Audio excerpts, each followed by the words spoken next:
Licence ರಾಜ್ನ ಭಾರತದಲ್ಲಿ computer ಒಂದು ಅಪರೂಪದ ಕನಸು ಮಾತ್ರವಾಗಿತ್ತು. ದೆಹಲಿಯ ಒಂದು ಸಣ್ಣ ಕಚೇರಿಯಲ್ಲಿ 6 ಮಂದಿ ಯುವಕರು 1,87,000 ರೂಪಾಯಿ ಬಂಡವಾಳದೊಂದಿಗೆ ಒಂದು ಸಾಹಸ ಆರಂಭಿಸಿದರು. ಅವರಲ್ಲಿ ಒಬ್ಬರು ಶಿವನಾಡರ್. ಅವರು ಸುರಕ್ಷಿತ ಉದ್ಯೋಗವನ್ನು ತ್ಯಜಿಸಿದರು, ಏಕೆಂದರೆ ಅವರಿಗೆ ಯಂತ್ರಗಳನ್ನು ಮಾರುವ ಆಸೆಯಿರಲಿಲ್ಲ, ಭವಿಷ್ಯವನ್ನು ನಿರ್ಮಿಸುವ ಆಸೆಯಿತ್ತು. 1977ರಲ್ಲಿ IBM ಭಾರತವನ್ನು ತೊರೆದಾಗ ದೇಶದಲ್ಲಿ ಒಂದು ಖಾಲಿ ಜಾಗ ಸೃಷ್ಟಿಯಾಯಿತು. ಬಹುತೇಕ ಜನ ಅದನ್ನು ಸಂಕಷ್ಟವಾಗಿ ನೋಡಿದರು, ಆದರೆ HCL ಅದನ್ನು ಅವಕಾಶವಾಗಿ ಕಂಡಿತು.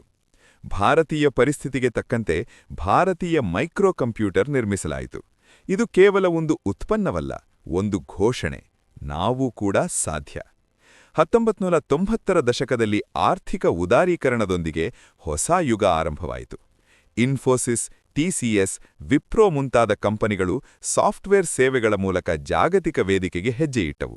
HCL ಒಂದು ಮಹತ್ವದ ತೀರ್ಮಾನದೆದುರು ನಿಂತಿತು. ಹಳೆಯ ಹಾರ್ಡ್ವೇರ್ ಮಾದರಿಯನ್ನು ಹಿಡಿದುಕೊಳ್ಳಬೇಕಾ ಅಥವಾ ಹೊಸ ದಿಕ್ಕಿಗೆ ತಿರುಗಬೇಕಾ? ಅವರು ಬದಲಾವಣೆಯನ್ನು ಆಯ್ಕೆ ಮಾಡಿಕೊಂಡರು.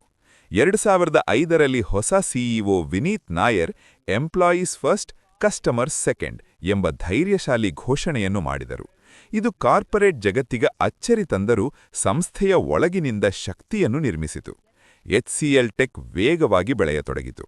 2019ರಲ್ಲಿ $1.8 ಬಿಲಿಯನ್ ಮೌಲ್ಯದ ನಿರ್ಧಾರವು ಇತಿಹಾಸವನ್ನು ಪೂರ್ಣಗೊಳಿಸಿತು. ಒಮ್ಮೆ IBM ಹರಟ ಖಾಲಿ ಜಾಗದಲ್ಲಿ ಹುಟ್ಟಿದ ಕಂಪನಿ ಇಂದು ಅದೇ IBMನ ಸಾಫ್ಟ್ವೇರ್ ಆಸ್ತಿಗಳನ್ನು ಖರೀದಿಸಿತು. ಇದು ಕೇವಲ ವ್ಯವಹಾರವಲ್ಲ, ಒಂದು ವಲಯದ ಪೂರ್ಣಗೊಳಿಸುವ ಕ್ಷಣ. ಸಣ್ಣ ಕಚೇರಿಯಿಂದ ಜಾಗತಿಕ ಡಿಜಿಟಲ್ ಶಕ್ತಿವರೆಗೆ ಇದು ಅವಕಾಶವನ್ನು ಅಧಿಕಾರವಾಗಿ ಮಾಡಿದ ಕಥೆ. ಇಂದು ಕೋಡ್ ಹೊಸ ಕರೆನ್ಸಿ, ಮತ್ತು HCL ಟೆಕ್ ಆ ಕರೆನ್ಸಿಯೊಂದಿಗೆ ಸಾಮ್ರಾಜ್ಯ ಕಟ್ಟಿದ ಕಂಪನಿ. ನಿಮ್ಮ ಅಭಿಪ್ರಾಯ ಏನು? ಒಂದು ಕಂಪನಿಯ ಯಶಸ್ಸಿಗೆ ಹೆಚ್ಚು ಮುಖ್ಯವಾದುದು ಧೈರ್ಯಶಾಲಿ ನಿರ್ಧಾರಗಳ ಅಥವಾ ಸರಿಯಾದ ಸಮಯದಲ್ಲಿ ಕಂಡ ಅವಕಾಶಗಳ?